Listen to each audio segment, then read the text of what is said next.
Psychologist. ಇವತ್ತು ಏನು ಭಾನುವಾರ ಒಂದು ಒಳ್ಳೆ ಸಿನಿಮಾ ನೋಡಲಿಕ್ಕೆ ಬಂದೆ ಅಂತ ನಾನು ಹೇಳ್ತೀನಿ. ಊರ ಹಬ್ಬ ನಿಜಕ್ಕೂ ತುಂಬ ಚೆನ್ನಾಗಿತ್ತು.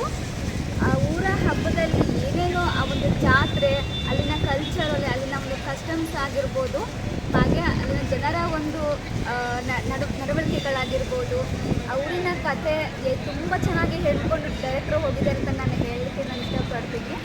ಆ್ಯಂಡ್ ಅಪರೂಪವಾಗಿ ನಾನು ನೋಡಿದಂಥದ್ದು ಈ ಒಂದು ಸಿನಿಮಾವನ್ನು. ಅದರಲ್ಲೂ ಸಿನಿಮಾಗೆ ತಕ್ಕಂತೆ ಅಂದರೆ ಡಿಫ್ರೆಂಟ್ ಅಂದರೆ ಈಗ ಏನು ನಾವು ಹಾಡುಗಳನ್ನ ನಾವು ನೋಡ್ತೀವೋ, ಸಿಕ್ಕಾಬಟ್ಟೆ ಬೀಟ್ಸ್ ಕೊಟ್ಟು ಏನು ಒಂದು ಮಾಡರ್ನಾಗಿನ ಸಾಂಗ್ಸ್ಗಳು ನಾವು ಇಲ್ಲಿ ನೋಡ್ತೀವೋ, ಆ ಥರದ್ದು ಯಾವುದೇ ಒಂದು ಸಾಂಗ್ಸ್ಗಳು ಏನು ಇರಲಿಲ್ಲ ಇಲ್ಲಿ. ಅದೇ ರೀತಿ ತುಂಬಾ ವೈಭವೀಕರಿಸ್ತಕ್ಕಂತಹ ಫೈಟ್ ಸೀನ್ಗಳೇನೂ ಅಷ್ಟಾಗಿ ಇಲ್ಲ. ಸೊ ಒಂದು ಕತೆಗೆ ಏನೇನು ತಿರುವುಗಳು ಬೇಕೋ, ಹಾಗೆ ಒಂದು ಜಾತ್ರೆ ಅಂದ ತಕ್ಷಣ ಅಲ್ಲಿ ಸುತ್ತಮುತ್ತ ಏನೇನು ಆಗಬಹುದು. ಸೊ ಅದರಲ್ಲೂ ಚೌಡೇಶ್ವರಿ ಜಾತ್ರೆ ಅದು ಬಹುಶಃ ತುಮಕೂರಿನಲ್ಲಿ ಬರುತ್ತೆ ಅಂತ ಕಾಣುತ್ತೆ. ನಾನು ನೋಡಿರಲಿಲ್ಲ, ಬಿಟ್ಟಿದೆ, ಫಸ್ಟ್ ಟೈಮ್ ನೋಡಿದ್ದು. ಒಳ್ಳೆ ಅನುಭವ ನನಗೆ ನೀಡಿದೆ. ಹಾಗೆ ನೀವು ಬನ್ನಿ, ಸಿನಿಮಾ ನೋಡಿ ಎಂಜಾಯ್ ಮಾಡಿ. ನಿಜಕ್ಕೂ ನಿಮಗೆ ಒಂದೊಳ್ಳೆ ಸಿನಿಮಾನ ನಾನು ಹೇಳಲಿಕ್ಕೆ ಇಷ್ಟಪಡ್ತೀನಿ. Thank you.